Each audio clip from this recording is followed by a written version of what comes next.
साहब जी ढोलकिया हैं गुजरात में और डायमंड किंग के नाम से फेमस हैं और शायद उनकी संपत्ति 12,000 करोड़ है। पढ़ाई लिखाई हो गई, सब कुछ हो गया। बेटे ने कहा कि पापा अब मैं भी आपके साथ बिजनेस में आ जाता हूँ। तो उन्होंने कहा ठीक है बेटा, लेकिन तुम्हें अभी एक ट्रेनिंग करनी है। अपने बच्चे को 10,000 रुपए दिए। 10,000 करोड़ का मालिक है, 10,000 रुपए दिए।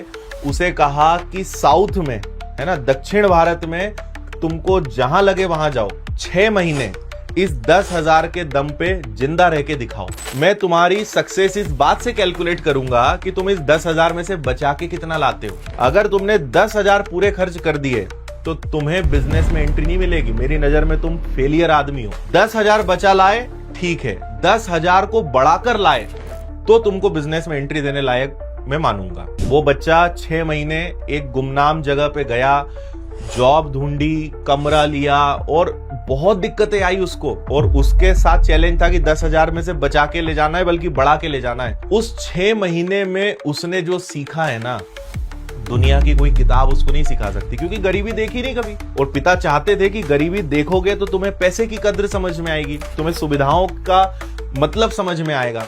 6 महीने जिस कदर वो रहा है, उसको समझ में आ गया कि गरीबी क्या होती है, पैसा क्या होता है, सुविधाओं का न होना क्या होता है। 15-20 दिन बहुत मुश्किल रहे, दर दर बहुत सारी दुकानों पे भटका, फाइनली एक जॉब मिली।